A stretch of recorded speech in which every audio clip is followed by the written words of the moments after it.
अवचेतन मन एक ऐसा खजाना है जो आपके हाथ लग गया तो आप हर सपना पूरा कर सकते हैं।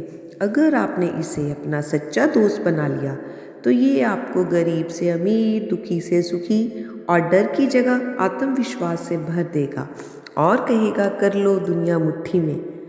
अगर ये इतना आसान है तो हर आदमी अमीर क्यों नहीं बन जाता? हर किसी की बात अवचेतन मन तक क्यों नहीं पहुंचती? आपका ब्रेन आपके साथ गेम खेल रहा है। सब अच्छा है, क्योंकि ये तो कंफर्ट जोन में रहना चाहता है। वो हमें कहता है तेरो तेरी औकात ही इतनी है, तू आगे बढ़कर क्या करेगा? जो चल रहा है वो ही ठीक है।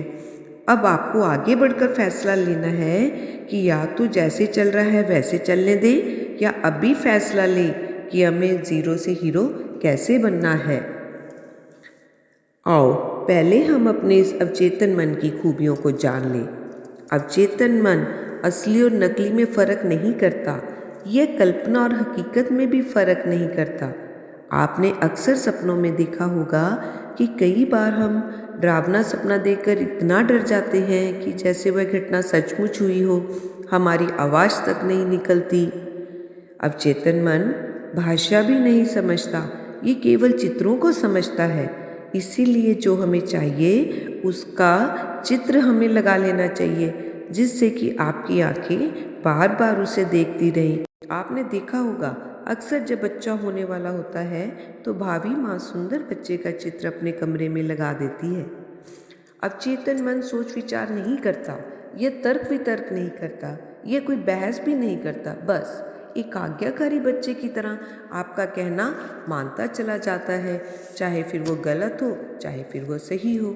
मान लो मैं कोई मिठाई खा रही हूँ और बोल रही हूँ कि मेरा मोटापा बढ़ जाएगा या इसे खाने से मेरी शुगर बढ़ जाएगी, तो तुरंत यह कहना मानकर आपका मोटापा या शुगर बढ़ा देगा। ये कभी थकता नहीं है, आराम नहीं करता है। जब आप सो रहे होते हैं, यहाँ तक कि जब इंसान कोमा में भी होता है, तब भी शरीर के सभी अंग वैसे ही काम करते रहते हैं। ये तो माँ के गर्भ से ही काम करना शुरू कर देता है। ये मजाक भी नहीं समझता, ये हमारे शब्दों को वैसे ही ग्रहण कर लेता है। इसे कभी भी गलती से नेगेटिव शब्द ना बोलें, जैसे ये तो कभी सुधर नहीं सकता, तुम तो कभी पास नहीं हो सकते। ये एक जिद्दी बच्चे की तरह है, आलसी भी है, इसे काम पर लगाना है। अब हमें इसे अच्छी चीज़ों की आदतें डालनी है। इससे सुबह उठना अच्छा नहीं लगता, पर अगर हमने इसे एक बार ये आदत डाल दी तो ये रोज़ अपने आप सुबह उठने लगेगा। ये इतना ताकतवर है कि एक बार इसने आपकी बात मान ली, फिर आपको पीछे मुड़कर देखना नहीं पड़ेगा। इसे सिक्स सेंस भी कहा जाता है। यह मालिक है और चेतन मन इसका नौकर है। दोस्तों, अभी नहीं तो कभी नहीं, अपनी लिमिट्स को पुश करना है। सारी जंजीरें तोड़कर अपनी वैल्यू इतनी बढ़ा दो कि जब शीशे में खुद को देखो तो खुद पर गर्व महसूस करो। तो आओ अपनी भाग्य रेखा का निर्माण करने से पहले हम ये जान लें कि जो सफल लोग थे, दुनिया क्या सोचेगी इस पर ध्यान नहीं दिया टाटा उन्होंने। ट्रक बनाते थे, फिर वो नमक बेचने लगे। साधारण लोगों का मूल मंत्र है हाय लोग क्या कहेंगे, जबकि असाधारण लोग लोगों की परवाह नहीं करते। उन्होंने ना जाने कितने सुखों को छोड़ा होगा, कितने ताने लोगों के सुने होंगे, पर उन्होंने अपने दिल की आवाज़ सुनी और आगे बढ़ते चले गए। तो दोस्तों, अपनी सोच को बड़ा करो। एडजस्ट करने की आदत इतनी पड़ गई है कि हम हर जगह कॉम्प्रोमाइज़ कर रहे हैं, हर समय लाइफ में। सफल लोग नज़र उठाकर आसमान की तरफ देखते हैं और उनके सपने बड़े हो जाते हैं और उनका दिमाग दुनिया की सारी मशीनों को फेल कर सफलता की सीढ़ी चढ़ता जाता है।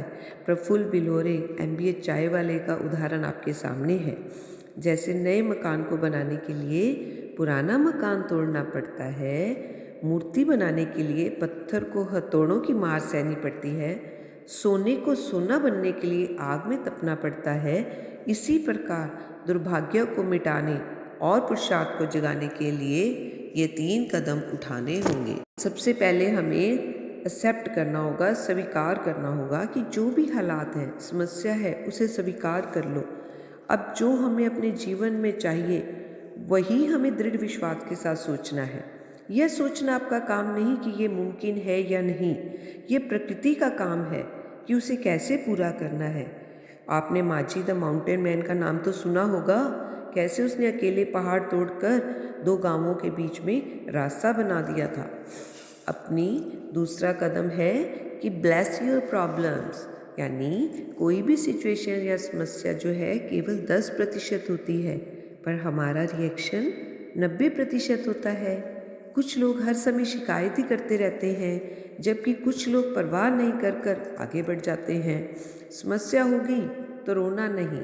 जब हम किसी प्रॉब्लम या परेशानी को कोसते हैं तो हम उससे दुश्मनी कर लेते हैं और वह फिर हमारा पीछा नहीं छोड़ती।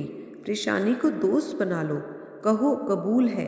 असली समस्या हमारी सोच में है कि हम उसे कैसे देख रहे हैं। शुक्राना करना है उस प्रभु का कि जो मुझे दिए वो भी कम नहीं है। तीसरा कदम है हमारा दिशा, फोकस। फोकस जो है उसे सही करने से, यानी दिशा सही करने से हमारी दिशा अपने आप बदल जाएगी। जब आपकी नज़र आपके लक्ष्य पर होगी तो आप छोटी मोटी लड़ाइयों से बाहर हो जाएंगे, क्योंकि आपकी नज़र तो अब पॉजिटिव पर है, नेगेटिव पर नहीं। आप ध्यान रखोगे कि मेरी छड़ी तो नहीं कहीं से हिल रही, ये छड़ी क्या है। मान लो आपकी हथेली पर आपको एक लकड़ी के डंडे को बैलेंस करने को कहा जाए और सिर्फ डंडे के नीचे वाले हिस्से को देखने को कहा जाए तो डंडा गिर जाएगा। पर जैसे ही आपको ऊपर वाले हिस्से को देखकर बैलेंस करने को कहा जाए तो डंडा टिक जाएगा। यानी अगर हम नीचे देखेंगे या अपने पास्ट की तरफ देखेंगे तो हम आगे नहीं बढ़ पाएंगे, लेकिन जैसे ही हम ऊपर की ओर देखेंगे तो हम आगे बढ़ते चले जाएंगे। जीवन का नियम विश्वास का नियम है। सच्चे मन से जो आपके सपने हैं उनके बारे में सोचें। रात को सोने से पहले उसके चित्र को ऐसी जगह लगाएं जिसे आप दिन में कई बार देख सकें, और ऐसे सोचें जैसे वो चीज़ आपको मिल गई है और ब्रह्मांड का उसके लिए शुक्रिया अदा करें। तो देखो कैसे आपके सपने हकीकत में बदलते हैं। शुक्रिया दोस्तों। अभी ना पूछो हमसे मंजिल कहाँ है, अभी तो हमने चलने का इरादा किया है।